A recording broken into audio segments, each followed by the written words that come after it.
हैं भाव के भूखे भगवन, ये वेद बताते हैं।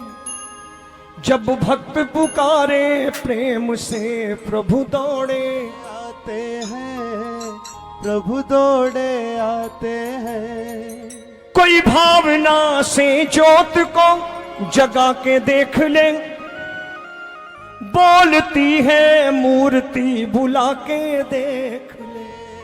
हो बोलती है मूर्ति बुला के देख ले। ये बोले कौन सी भाषा में, हमें ज्ञान भी तो हो, सुनने को बातें इनकी अपने कान भी तो हो। सुनने को बातें इनकी अपने कान भी तो हो। संत मुनि मिल करके हमको राह दिखाते हैं, हमको राह दिखाते हैं। जब भक्त पुकारे प्रेम से प्रभु दौड़े आते हैं, प्रभु दौड़े आते हैं। है भावना तेरी प्रबल तो क्यों घबराता है, प्रेम हमको शाम के नजदीक लाता है। प्रेम हमको शाम के नजदीक लाता है। नरसी सी हो श्रद्धा अगर मीरा सी भक्ति हो, कर्मा के धीरज के जैसी गर हमें शक्ति हो।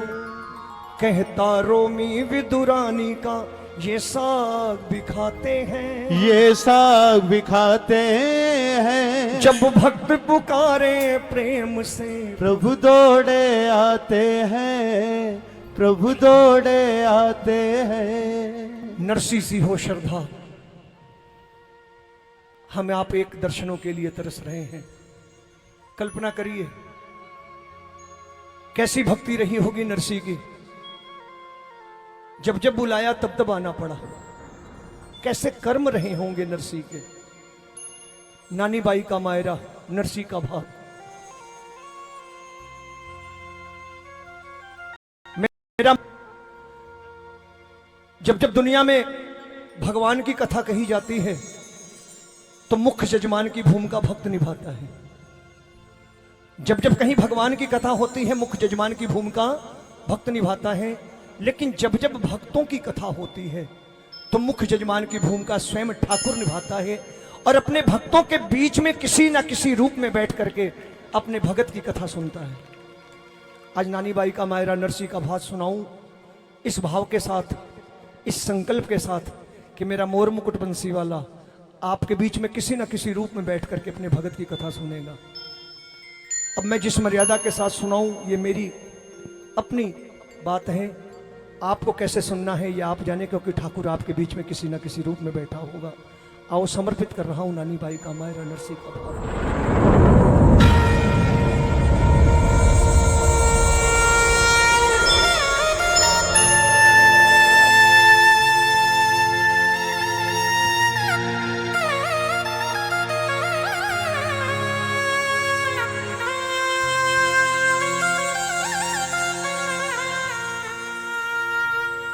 नानी बाई का मायरा नरसी का भात, भक्ति के इतिहास का वो पन्ना जिसे जितनी बार भी पढ़ेंगे आनंद आएगा। यह प्रसंग शुरू होता है जूनागढ़ गुजरात से। नरसी अपने जमाने के सेठ धनाट के घर नरसी का जन्म। संतान के नाम पर दो बच्चे, एक पुत्र एक पुत्री। गांव में फैली एक अज्ञात बीमारी ने नरसी का पुत्र उनसे छीन लिया। संतान के नाम पर एक बच्ची बची नानी बाई। एक बार नरसी की पत्नी ने कह दिया कि हमारा कोई पुत्र होता तो बेटी के ब्याह के बाद सारी संपत्ति का मालिक होता। नरसी की पत्नी ने नरसी से कहा कि हमारा कोई बेटा होता तो बेटी के ब्याह के बाद सारी संपत्ति का वारिश होता। नरसी ने कहा बाबली घबराती क्यों है, मेरा एक पुत्र है, मेरा एक बेटा है। पत्नी चौंक पड़ी। नरसी ने कहा कोई दूसरा नहीं रे, अरे वो मोर मुकुट बंसी वाला मेरे बेटे के जैसा ही है। एक रिश्ता ईमानदारी से नरसी ने जोड़ा और जितनी ईमानदारी से नरसी ने जोड़ा उससे अधिक ईमानदारी से मेरे ठाकुर ने निभाया।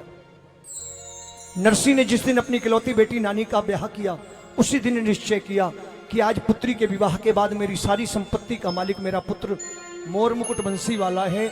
और नरसी ने पूरी ईमानदारी के साथ अपने दौलत की एक एक पाई उस मुरली वाले के नाम से जरूरतमंद गरीबों में बांटनी शुरू कर दी। एक समय आया खाने के लिए 2 वक्त की रोटी नहीं बचाई। नरसी गांव में घूम घूम के भजन कीर्तन करते, जो कोई कुछ भी देता खाकर गुजारा कर लेते। कुछ समय बीता, नरसी की पत्नी का भी देहांत हो गया। नरसी ने सोचा शायद ईश्वर उनसे अच्छी तरीके से सेवा लेना चाहता है, भजन सुनना चाहता है, इसलिए जिम्मेदारियों से मुक्त करता जा रहा है। अब कोई नहीं है। नरसी ने अपनी हवेली भी दान कर दी और गांव में बने शिव मंदिर में भक्तों की एक टोली बना करके भजन कीर्तन करने लगे। दिन रात सेवा करते, भजन करते, गांव से कुछ खाने को आ जाता, खाकर गुजारा कर लेते। गाने बजानों की टोली बना ली। एक दिन उसी गांव जूनागढ़ में एक भक्तों की टोली दूसरे गांव से आई, जो द्वारिकाधीश के दर्शनों को द्वारिका जी जा रही थी। उस टोली के मुखिया ने जूनागढ़ में आकर लोगों से पूछा, भाई आपके गांव का सबसे बड़ा सेठ कौन है? गांव वालों ने पूछा, बात क्या है? टोली के मुखिया ने कहा, हम द्वारिकाधीश के दर्शनों को द्वारिका जी जा रहे हैं, हमारे पास 600 सोने के सिक्के हैं, रास्ते में चोर डाकुओं का भय है, हम चाहते हैं आपके गांव का कोई सेठ हमसे ये रकम ले ले, हमें एक हुंडी, एक पर्ची लिख दे, जिससे हमें ये रकम द्वारिका जी में जाकर वापस मिल जाए।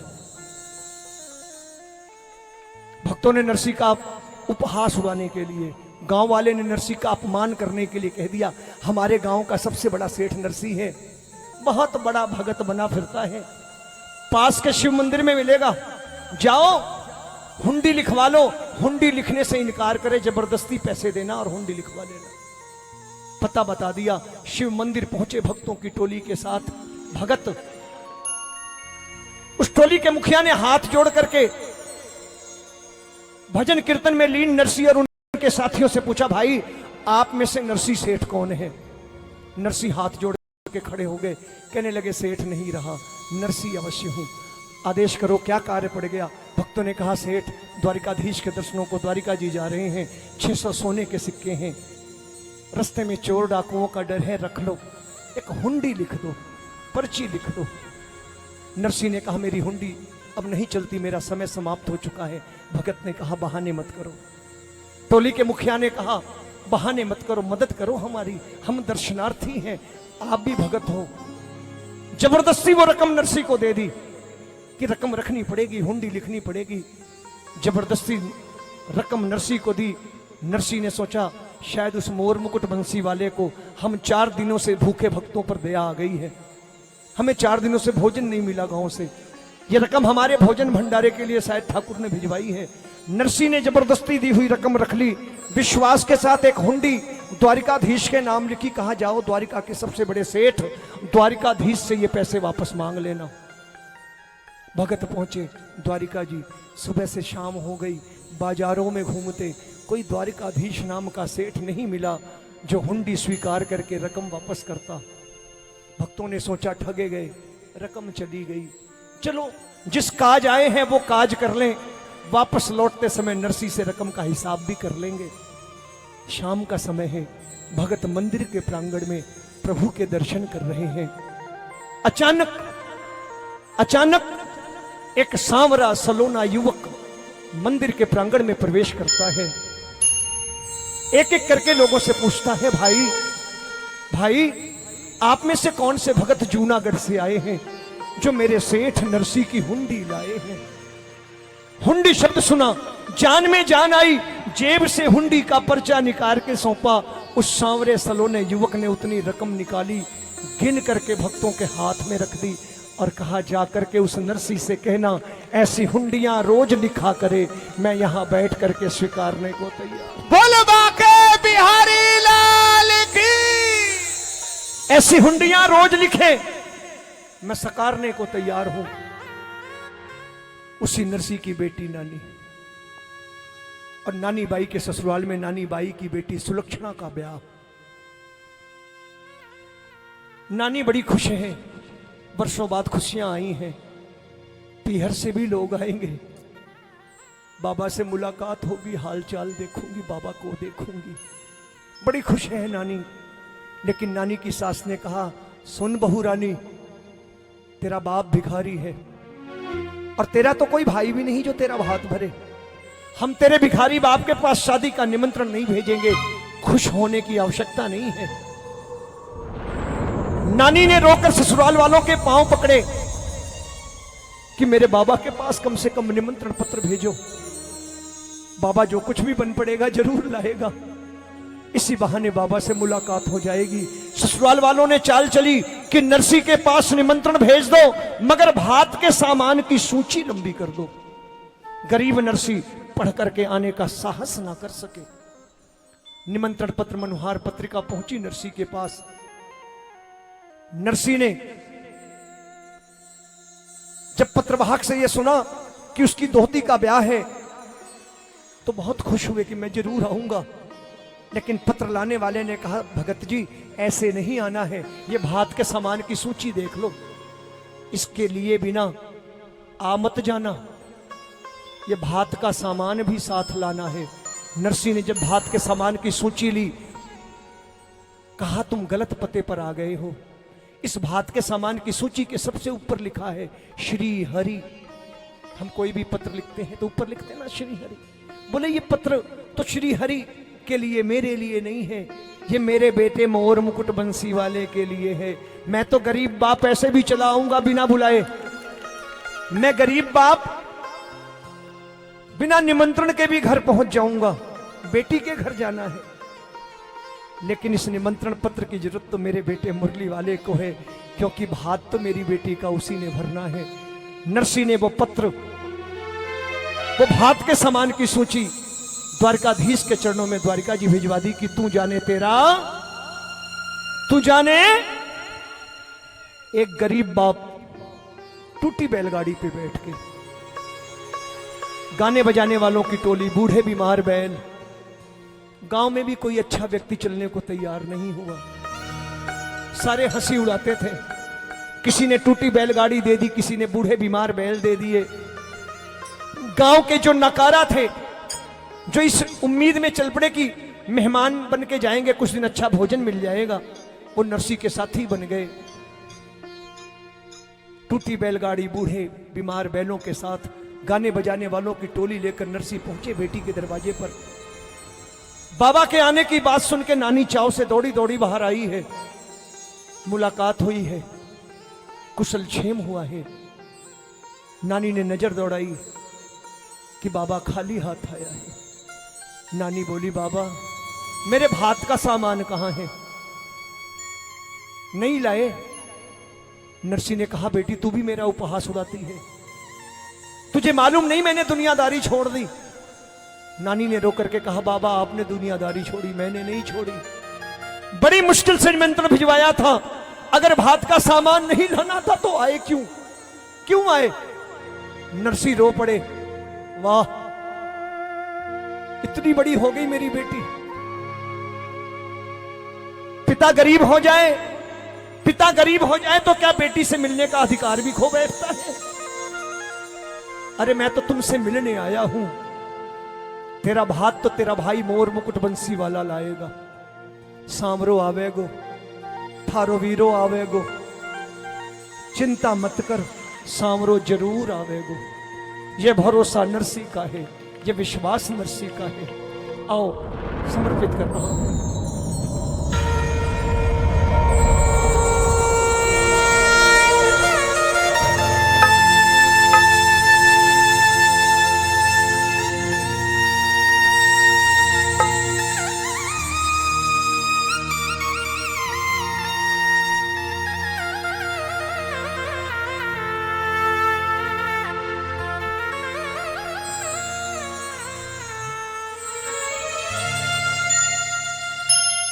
हो नानी बाई ने नरसी समझावे बार बार,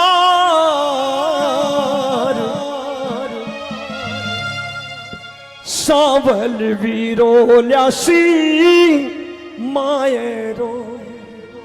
हो बाई तेरो, हो बेटी तेरो, सावल वीरो ल्यासी मायरो।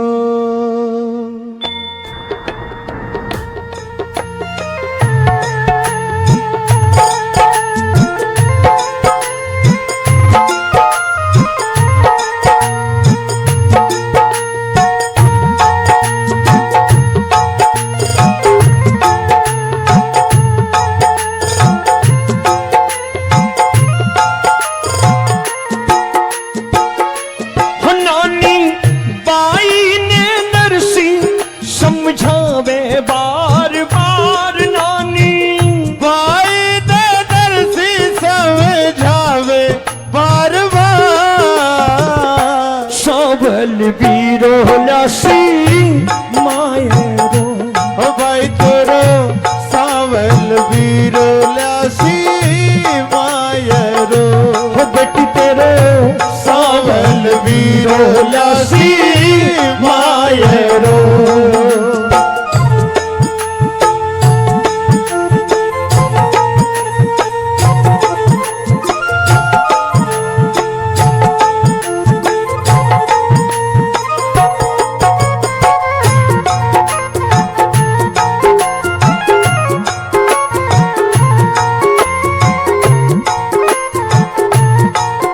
ये भरोसा नरसी का है। नरसी बोले, धीरज क्यों छोड़े बेटी, क्यों घबरावे। धीरज क्यों छोड़े बेटी, क्यों घबरावे। राख भरोसो तेरो, सावल शाह आवे। राख भरोसो तेरो, सावल शाह आवे। रे बेटी क्यों कर राखी, जिवड़े ने तू उदास बेटी। क्यों कर राखी जिवड़े ने तू उदास। सावल वीरो ल्यासी मायरो, ओ भाई तेरो सावल वीरो ल्यासी मायरो। एक बार नरसी के भरोसे के लिए तालियां बजाइए ना, हाथ नीचे करके मीठी मीठी।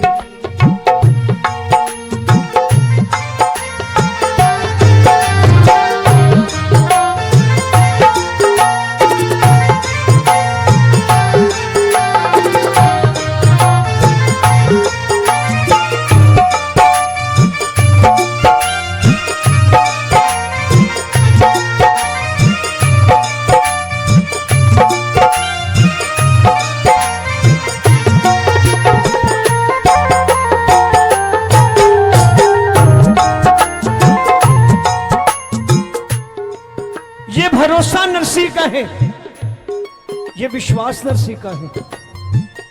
नरसी बोले, बेटी चिंता मत कर, अकेला नहीं आएगा, आएगा और अकेला नहीं आएगा। तेरी भौजाई भामा रुकमण भी आसी। तेरी भौजाई भामा रुकमण भी आसी। जो कुछ लिखवाई चीजां सगली वो ल्यासी। जो कुछ लिखवाई जीजा सगली वो ल्यासी। तेरे सासरे से लिखी एक एक वस्तु आएगी। सामरो आवेगो, थारो वीरो आवेगो, क्योंकि हम मैंने समधी की चिट्ठी भेजी, सांवरिये के पास मैंने। समधी की चिट्ठी भेजी सांवरिये के पास। मैंने सगा की चिट्ठी भेजी, सांवरिये के पास। सावल वीरो ल्यासी मायरो, भाई तेरो सावल वीरो ल्यासी मायरो। मीठी सी तालियां बजा करके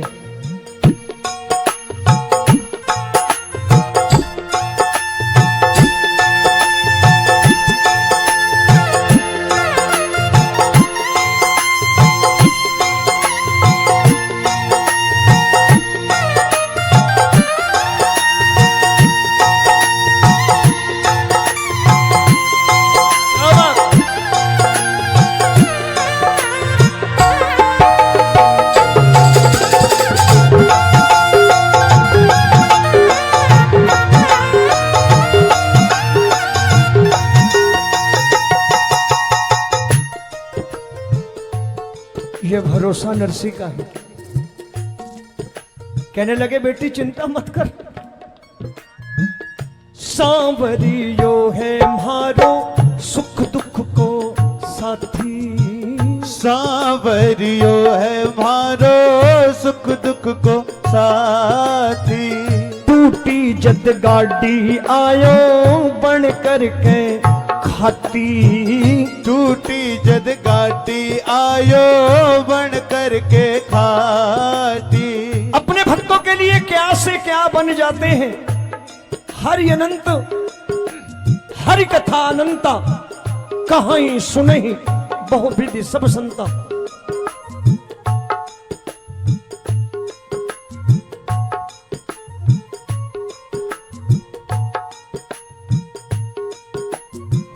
कहते हैं अपने भक्तों के लिए ना जाने क्या से क्या बन जाते हैं।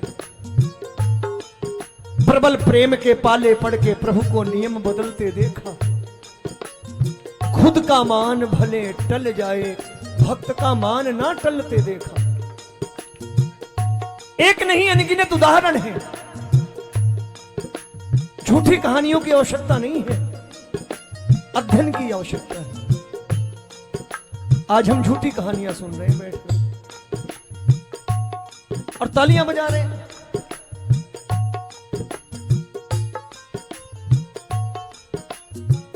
हमारा अध्यात्म भरा पड़ा है सच्चे प्रभु की कृपा से, सच्ची कृपा से। अपने भक्तों के लिए क्या से क्या बन जाते हैं। नरसी ने नानी से कहा बेटी चिंता मत कर, आएगा। क्योंकि जब मैं घर से निकला था तो मेरे साथ एक घटना घटी। घटना क्या घटी सुना रहे हैं।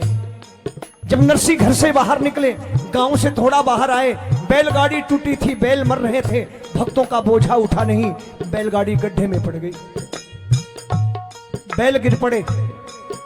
अपने भगत की गाड़ी फंसी देख, अपने भगत की फंसी गाड़ी देख, मेरा मोर मुकुट बंसी वाला वेश बदल करके गाड़ी के सन्मुख खड़ा हो गया। बोल वृंदावन बिहारी लाल की जय। 3 लोगों के मालिक ने वेश बदल करके भगत के सन्मुख खड़े होकर अपने भगत की गाड़ी अपने हाथों से बाहर निकाली, सीधे रास्ते पे डाली। और जब गाड़ी सीधे रास्ते पर डाली तो हाथ जोड़ के नरसी के सामने खड़े हो गए। कितनी नम्रता है देखना प्रभु में। गाड़ी बाहर निकाली, सीधे रास्ते पे डाल दी, फिर हाथ जोड़ के नरसी के सन्मुख खड़े हैं। कहने लगे भगत जी कहां जा रहे हो। अंजार शहर जा रहे हो, हमको भी बिठा लो, हमने भी किसी ब्याह में जाना है।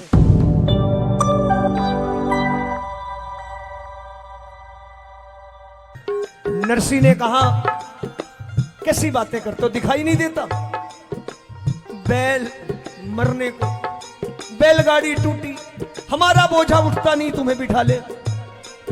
तो मेरे मोर मुकुट बंसी वाले ने कहा भगत जी मेरा नाम कृष्णा है, कृष्णा, मैं जात का खाती हूं बढ़ई, आदेश करो तो गाड़ी भी ठीक कर दूं।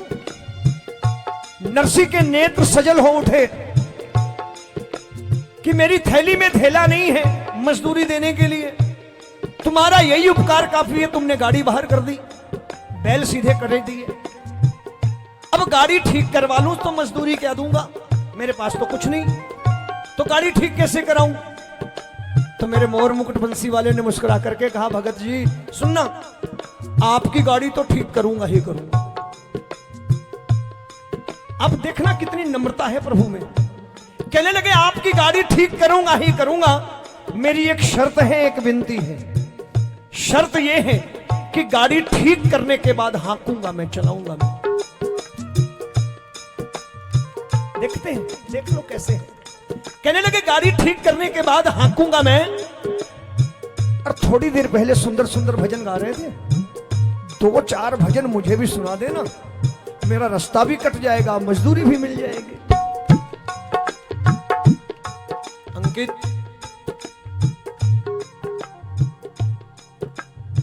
लोग बोलेंगे कि बोलता है,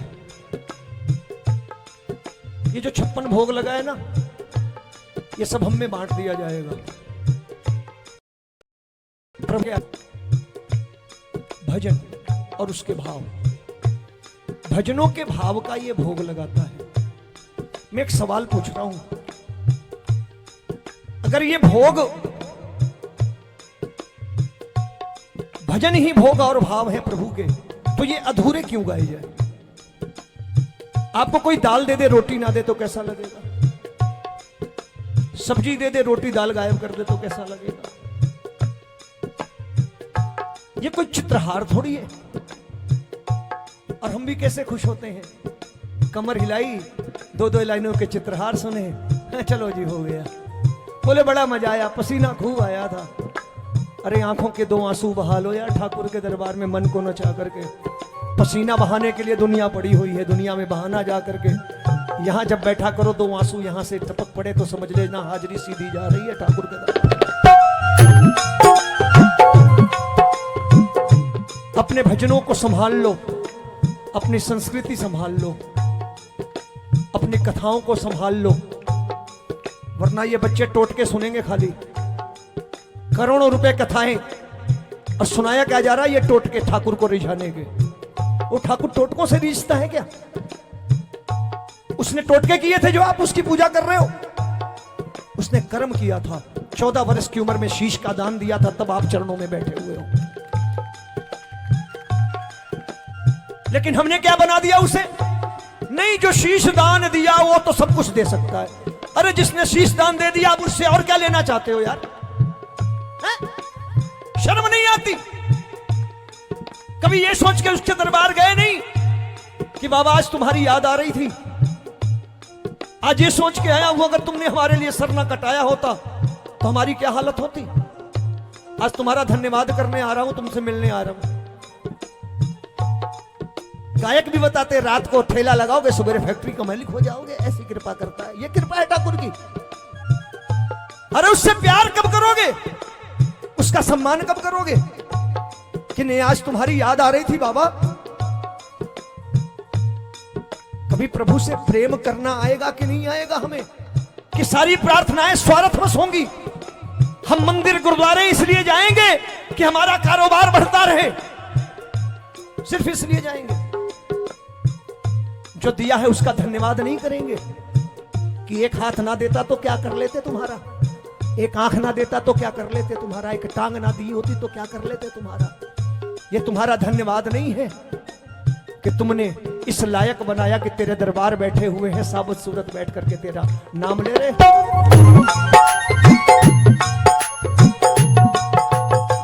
अध्यात्म को मत भूलिए, अध्यात्म व्यवसाय नहीं है, और अध्यात्म को व्यावसायिकता के तराजू में मत तोलिए। मैं फिर कह रहा हूं, बच्चे बर्बाद हो जाएंगे। ठाकुर का दरबार व्यवसायिक दर नहीं है, ये मनोरंजन का स्थान नहीं, ये गेट टुगेदर की जगह नहीं है, ये सेल्फी पॉइंट नहीं, ये टर्निंग पॉइंट है जीवन का, टर्निंग पॉइंट है। दो भजन सुनने के लिए भजनों की कीमत देखो, भजनों का रुतबा देखो कि दो भजन सुनने के लिए भगत की गाड़ी संवार रहे हैं 3 लोगों के मालिक। बैलों पे हाथ फेरा, बैल भी ठीक ठाक। मेरा मोर मुकुट बंसी वाला भगत की गाड़ी का हकड़ियां बन के बैठ गया, और जिसकी गाड़ी सांवरा हाके मंजिल तक कैसे ना पहुंचे।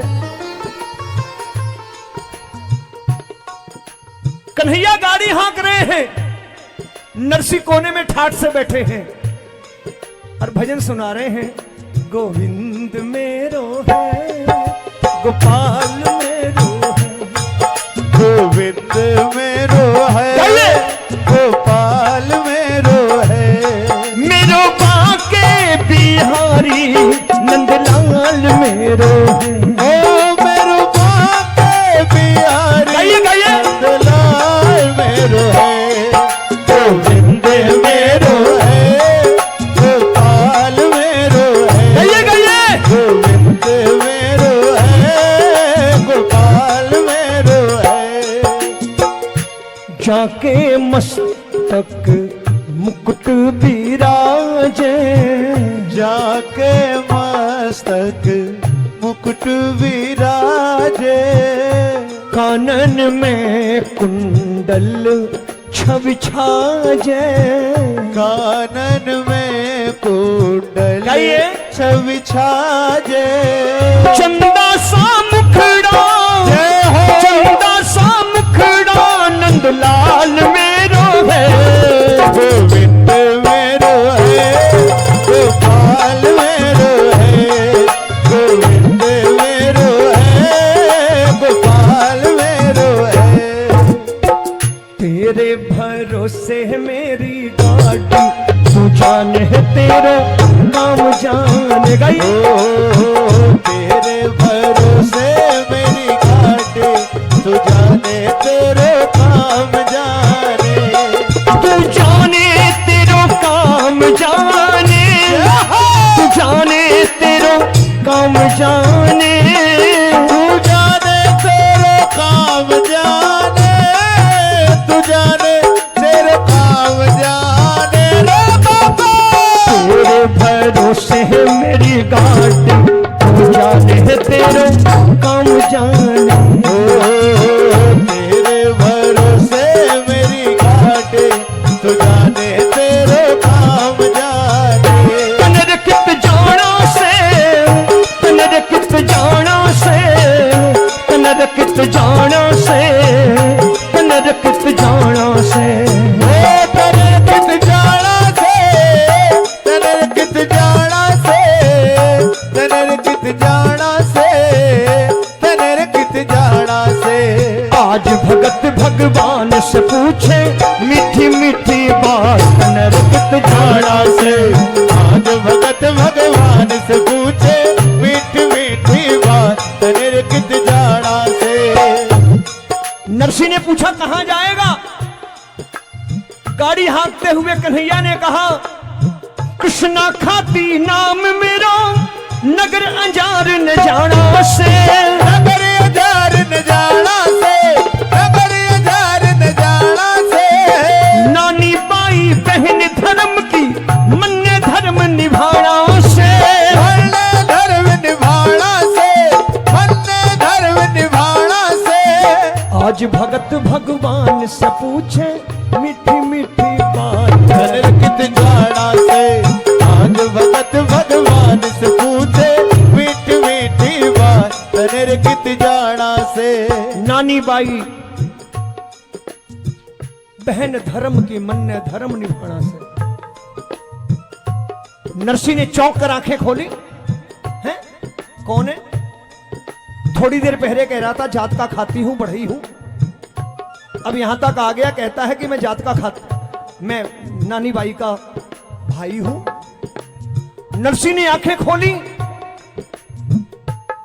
चौंक करके तो देखते हैं गाड़ी अंजार शहर के बाहर खड़ी, हाँकड़ियां गायब, हाँकड़ियां गायब। नरसिंह ने कहा नानी से, बेटी यहां साथ में था, अभी तक तो साथ था, आता होगा, यही कहीं होगा, क्योंकि सांवरियो है मारो सुख दुख को साथी। सांवरियो है मारो सुख दुख को साथी। टूटी जद गाड़ी आयो बन करके खाती, टूटी जद गाड़ी आयो बन करके खाती। रे आवे मौके पे आटो जो कोई अपनो हो खास आवे, मौके पे आटो जो कोई अपनो हो खास। सावल वीरो लसी मायरो, ओ भाई तेरो सावल वीरो लसी मायरो। नरसिंह ने बहुत समझाया बेटी को कि सांवरो आवेगो, थारो वीरो आवेगो, चिंता को नहीं कर बेटी। मगर नानी का धीरज टूट गया, एक बेटी धीरज गंवा बैठी। कब? जब नानी बाई के ससुराल वालों ने अपने रिश्तेदारों को महल हवेलियों में टिकाया, मगर उसके गरीब पिता को जहां गायें बैल बांधे जाते हैं उस तबेले में जगह मिली। स्याले की रात है, ना कुछ ओढ़ने को ना बिछाने को, नरसी ने तबेले में थोड़ी सी जगह साफ कर ली, साथ में लाई लड्डू गोपाल की मूर्ति वहां रख ली और भजन कीर्तन में लीन हो गए। नानी का कलेजा छलनी कब हुआ? जब नानी ने देखा उसके ससुराल वालों ने अपने रिश्तेदारों के लिए मेवे पकवान मिठाइयां भिजवाई खाने को, मगर उसके गरीब बाप को शादी ब्याह के घर की जूठन इकट्ठी करके भेज दी। बाबा के लिए जूठन गई है, बेटी का कलेजा छलनी हो गया। नरसी ने यह कहकर भोजन की थाली हटा दी कि मैं बेटी के घर का पानी नहीं पीऊंगा, लेकिन नरसी के साथी भूख बर्दाश्त नहीं कर पाए, जो इस उम्मीद में आए थे कि 4-6 दिन मेहमान नवाजी होगी, अच्छा भोजन मिलेगा। उन्होंने जब देखी जूठन तो उन्होंने भी नहीं खाई। नानी के पीहर के लोग नानी के गांव में ससुराल में भोजन की भीख मांग रहे हैं। अपने पीहर के लोगों को भिक्षा मांगते देख नानी का कलेजा छलनी हो गया और लोक कथा कहती है नानी बाई ने आत्महत्या का इरादा कर लिया। सरवर ये कह तीर खड़ी, सरवर ये कह तीर खड़ी, यो नानी नीर बहावे, माँ का जाया वीर बिना कुण भात भरन ने आवे है। एक दिन म्हारो भोलो बाबुल अरबपति कहलायो थो, अनधन रा भंडार घनेरा छोर नहीं कोई पायो थो, अनगिनती के नौकर चाकर याद मने जद आवे हैं। सरवरिये के तीर खड़ियो नानी नीर बहावे है, सरवरिये के तीर खड़ी यो नानी नीर बहावे है। आत्महत्या के इरादे से नानी सरोवर के किनारे खड़ी रो रही है, लेकिन नरसी ने भगवान का दामन छोड़ा नहीं है। संतों की भक्तों की यही पहचान है, कठिन से कठिन परिस्थितियों में भी प्रभु का दामन ना छोड़ना। लड्डू गोपाल की मूर्ति है, बेटी आत्महत्या के लिए खड़ी है, लेकिन नरसी कह रहे हैं ओ जी ओ मी जाजी म्हारा सावरिया, ओ जी ओ मी जाजी म्हारा सावरिया, ओ जी ओ गिरधारी नटवर नागरिया, ओ जी ओ गिरधारी नटवर नागरिया। मारी नानी मारी नानी मारी नानी बाईरो भात भरन ने आवो जी सांवरा, मारी नानी बाईरो भात भरन ने आओ जी सांवरा। नरसी बोले नरसी मेहता ने थारो, नरसी मेहता ने थारो आसरो, नरसी मेहता ने थारो आसरो, मारी बीच सगा में लाज बचावन आओ जी सांवरा, हर बीच सगा में लाज बचावन आओ जी सांवरा। आत्महत्या के लिए खड़ी नानी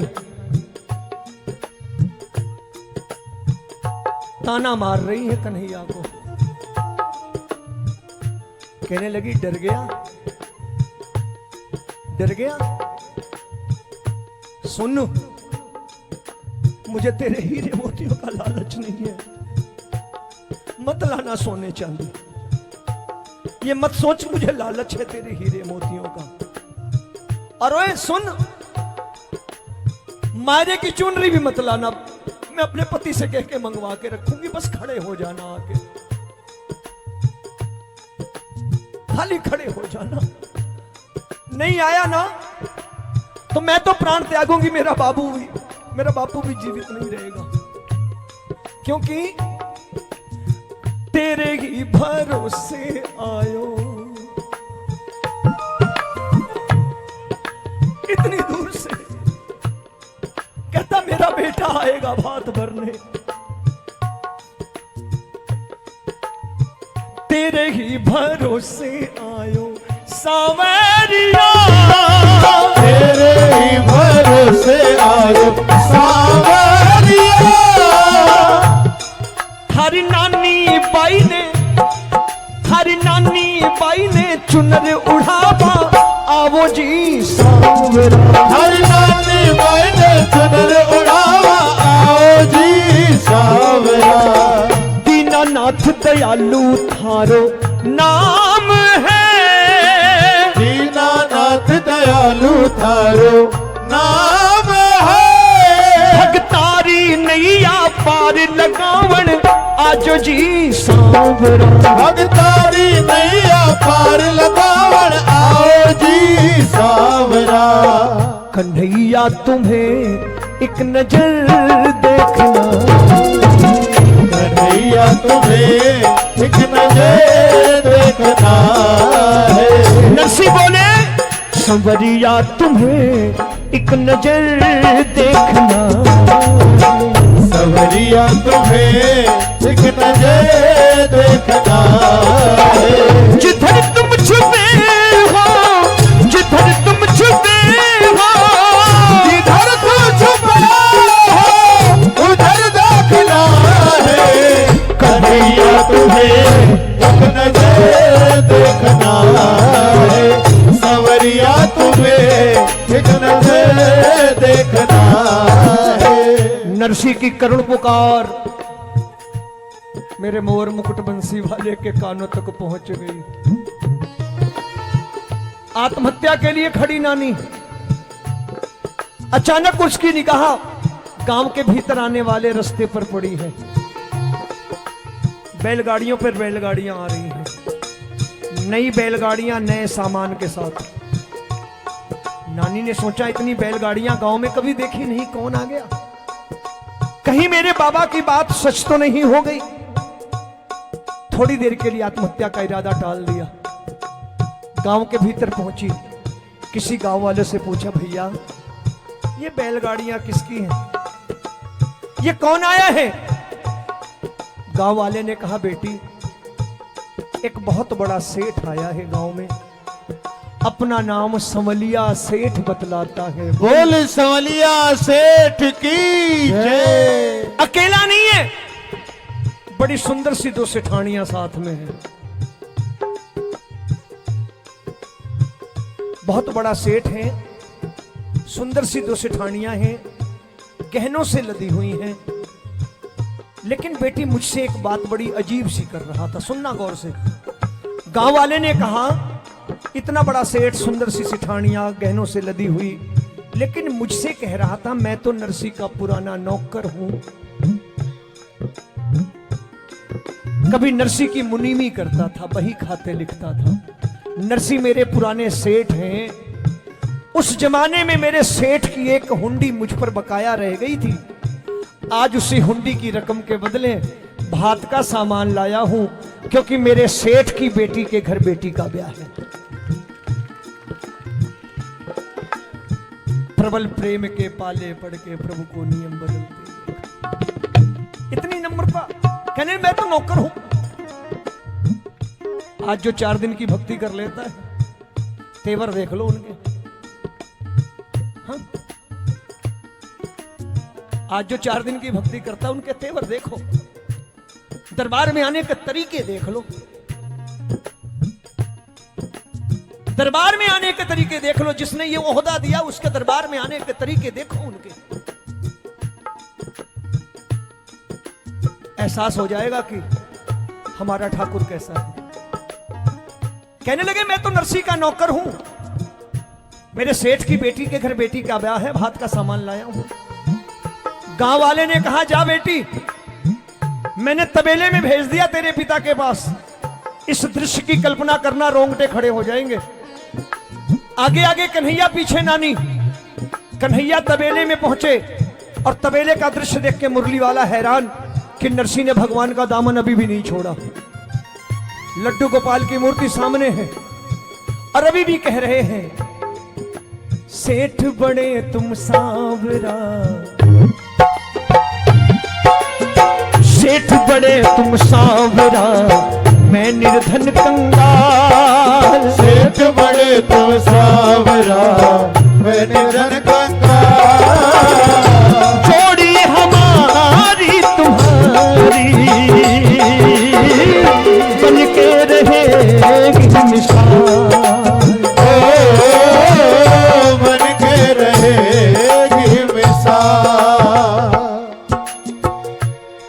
की आंखों में आंसू आ गए। मुरली वाला रो पड़ा। भगवान क्यों रोए? भगवान भी कभी रोते हैं। कन्हैया इसलिए रोया क्योंकि ये मुलाकात भक्त भगवान की नहीं है, ये मुलाकात बाप और बेटे की मुलाकात है, इसलिए रोया कन्हैया। जिस रिश्ते को नरसिंह ने जोड़ा, निभाने ठाकुर आया है। कन्हैया रो पड़े कि ऐसी परिस्थितियों में भी विश्वास तो देखो। एक पुत्र की तरह दोनों हाथ जोड़ लिए। आंखों में आंसू है मुरली वाले के। पुत्र की तरह दोनों हाथ जुड़े हुए हैं। और नरसिंह को आवाज लगाई, बाबा बाबा बाबा मैं आ गया। बाबा शब्द नरसिंह के कानों में पड़े। आंखों से आंसुओं का सैलाब निकल गया। उन आंसुओं में बेटे के प्रति सम्मान तो था, मगर शिकायत भी थी। जब कन्हैया ने कहा बाबा मैं आ गया, तो नरसिंह ने आंसू भरी आंखें ऊपर उठाई और बोले, हो इतनी देर लगाई क्यों? हो इतनी देर लगाई क्यों? हो इतनी देर लगाई क्यों? हो इतनी देर लगाई क्यों? नानी भी तेरी बहना लागे याद न आई क्यों? नानी भी तेरी बहना लागे याद न आई क्यों? हो इतनी देर हो इतनी देर लगाई क्यों? कान्हा आए देरी से आए। नरसिंह बोले, देरी से आए तो काहे को आए? देख देख जरा देख। बिन मां की बेटी बड़ी लजाई, ये मरने गई थी मर भी न पाई। जा कन्हैया जा उठा के ले जा तू अपनी गठरी, अब तेरी मेरी खाए ना पटरी। कन्हैया सुनते रहे सर को झुकाए, देरी से आने का कारण बताए। ऐसी कैसी भक्ति है, ऐसे कैसे कर्म है नरसिंह के कि 3 लोगों के मालिक को सफाई देनी पड़ रही है। कल्पना करो कि 3 लोगों का मालिक हाथ जोड़ के सफाई दे रहा है कि बाबा बाबा विलंब नहीं हुआ, आपको गांव के बाहर छोड़ा था ना, छोड़ा था। अरे भामा रुकमणी को लेने चला गया था। ये दोनों कहती थी ननद के घर सुख दुख हो भावियां ना पहुंचे अच्छी बात नहीं होती। मेरी बहन बेटियां बैठी हैं, मेरी बात पल्ले बांधना, और मेरी बात पल्ले बांधने से पहले अपनी बच्चियों की तरफ, अपनी बेटियों की तरफ देखना। ननद कितना भी लड़ झगड़ के चली जाए, ननद कितना भी लड़ झगड़ के चली जाए, जो बेटी, जो बहू, जो भाभी सुख दुख में अपनी ननद के दरवाजे नहीं जाती, वो अपना नुकसान करती है। ये बेटियां बोझ नहीं होती, ये अपनी किस्मत का लेकर पैदा होती हैं। माँ बाप जिसके पल्ले बांधते हैं बंध के चली जाती हैं। घर से विदा होती बेटी अपने सुख की चिंता नहीं करती, कहती बाबा जैसी भी रहूं लेकिन तेरा आंगन कभी खुशियों से खाली ना हो। तेरा आंगन, जिस आंगन में खेली वो आंगन खुशियों से खाली ना हो। मेरे भैया भाभी की झोलियां भरी रहें, ये आशीर्वाद देती हुई बेटियां घर से विदा होती हैं। घर से विदा होती बेटी घर के आंगन में चावल के दाने फेंकती बेटी। साडा चिड़िया दा चंबा वे बाबुल असा उड़ जाना, साडा चिड़िया दा चंबा वे बाबुल असा उड़ जाना। साडी लंबी उड़ान री वे, साडी लंबी उड़ान वे, बाबुल केड़े देश जाना। साडा चिड़िया दा चंबा वे बाबुल असा बेटी देवी का चित्र होती है। अपनी बेटियों की तरफ देखना, वो पूजनीया पवित्र होती है। माँ बाप जिसके चरण धोते हैं, विदा करते हैं घर से बिलख कर रोते हैं। वो जग में काम महान करते हैं, जो घर से कन्या का दान करते हैं। घर व्यापार बांटते हैं बेटे, घर व्यापार बांटते हैं बेटे, प्यार बांटती हैं बेटियां। एक कुल की शान होते हैं बेटे, दो दो कुलों को संवारती हैं बेटियां। मगर बोए जाते हैं बेटे, उगाती हैं बेटियां। बोए जाते हैं बेटे, उगाती हैं बेटियां। पाले जाते हैं बेटे, पल जाती हैं बेटियां। अरे पढ़ाए जाते हैं बेटे, मगर पढ़ जाती हैं बेटियां। पढ़ाए जाते हैं बेटे, पढ़ जाती हैं बेटियां। आसमान पर धकेले जाते हैं बेटे, कल्पना चावला जैसी चढ़ जाती हैं बेटे। ये बेटियां बोझ नहीं, अपनी किस्मत का लेकर पैदा होना। माँ बाप ने जिसके पल्ले बांधना, बंध के चली जाना। आज बेटियां कोख में मारी जाती हैं, आज बेटियां दहेज की बलिवेदी पे चढ़ाई जाती हैं। मत मारो मेरी माँ कोख में, मत मारो, मत मारो मेरी माँ कोख में, मत मारो। मैं भी तेरे जैसी हूँ, मैं भी तेरे जैसी हूँ, कोख में मत मारो। मत मारो मेरी माँ कोख में, मत मारो। ओ मत मारो मेरी माँ कोख में, मत मारो। बेटी कहती वैष्णो देवी जा रही हो, कोख में मां की हत्या करके उस मां से बेटा मांगने हैं? कौन कौन गया वैष्णो देवी? किसके दर्शन होते हैं वहां? मां के। किस रूप में? पिंडियों के रूप में। कितनी पिंडियां? पहली पिंडी, पहली पिंडी मां दुर्गा या काली। दूसरी पिंडी मां लक्ष्मी। तीसरी पिंडी मां सरस्वती। ठीक, दुर्गा काली पहली पिंडी, लक्ष्मी दूसरी, सरस्वती तीसरी। वैष्णो कहां है? आप तो वैष्णो के दर्शन करने गए थे, वैष्णो कहां है? बताओ, कभी पूछा वैष्णो कहां है पुजारी जी? इन तीनों पिंडियों के दर्शन करने से जो मन में भाव उत्पन्न होते हैं वो वैष्णो भाव है। और वो वैष्णो कौन है? वो हमारे घर की बेटी। आप पूछोगे कैसे? मैं साबित करूंगा जो कहता हूं। मैं कोई फालतू बातें नहीं करता इधर उधर से। हमारी बेटी वैष्णो कैसे है सुनो। हमारी बच्ची जब जन्म लेती है, हम पहले कंजक के रूप में उसे मां दुर्गा या काली के रूप में स्थापित करके कन्या पूजन करते हैं ना अपनी बच्ची का। जिस दिन हमने अपनी बेटी का कन्या पूजन किया, उस दिन हमारी बच्ची कंजक के रूप में, पहले रूप में प्रतिष्ठित हुई दुर्गा या काली। हमारी बच्ची बड़ी हुई, हमने उसका ब्याह किया। ब्याह करके हमारी बच्ची ससुराल गई। ससुराल में जब बहू बन के गई तो किस रूप में गई? किस रूप में होती बहू? लक्ष्मी। हमारी बच्ची दूसरी पिंडी बन गई। और अपने ससुराल में जब हमारी बच्ची ने बच्चे को जन्म दिया और अपने बच्चे को संस्कार सिखाए, सीखना पढ़ना सिखाया, बोलना सिखाया, तो माता सरस्वती के रूप में प्रतिष्ठित हुई कि नहीं? ये देखो 3 पिंडियां हमारी बच्ची में हैं। ये 3 पिंडियां हमारी बच्ची में हैं। और कोख में बच्ची को मार के, वैष्णो को मार के, वैष्णो के दर्शन करके बेटा मांगते हो? कभी नहीं मिलने वाला। मत मारो मेरी माँ कोख में, मत मारो। ओ मत मारो मेरी माँ कोख में, मत मारो। आज नानी ने भी बेटी का फर्ज निभाया।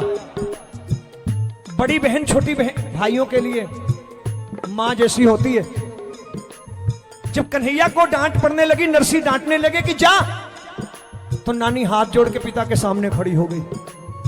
कन्हैया को पीछे छिपा लिया, भाभियों को पीछे छिपा लिया, हाथ जोड़ करके बोली, बाबा मेरे भैया किसके दरवाजे पे आए हैं? नरसी बोले, तेरे। बोले, भाभियां? बोले, वो भी तेरे।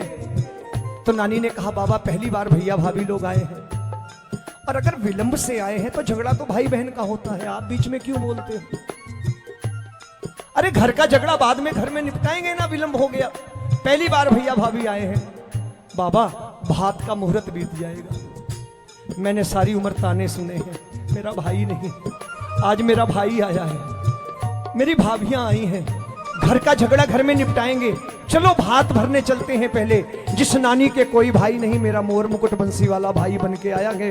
बोलिए वृंदावन बिहारी लाल की जय। उस जमाने में 56 करोड़ के हीरे मोती, बेटा बैठ गया, उस जमाने में 56 करोड़ के हीरे मोती लाया है। मायरे की चुनरी भामा रुक्मणी जैसी भाभियों के पास है, हीरे मोती के थाल सज गए, मायरे की चुनरी सज गई, आगे नानी पीछे भात भरने वाले। नानी गांव वालों से कहती, गांव वालों देख लो, ताने मारते थे कौन आएगा, आज देखो कौन आया है। आयो आयो रे धर्म को भाई, आयो आयो रे धर्म को भाई, मेरो आयो रे धर्म को भाई, मेरो आयो रे धर्म को भाई। आज नाचे नानी बाई, आज नाचे नानी बाई, आज झूमे नानी बाई, आज झूमे नानी बाई। मेरो आयो रे धर्म को भाई, मेरो आयो रे धर्म को भाई, मेरो आयो रे धर्म को भाई, मेरो आयो रे धर्म को भाई। वो है अलबेला मदनैनो वाला, वो है अलबेला मदनैनो वाला, जिसकी दीवानी ब्रज की है कृष्णा है, कृष्णा कृष्णा है, ओ कृष्णा है। भात भरने वाले नानी के दरवाजे पहुंच गए, समाज के गणमान्य लोग बैठे हैं।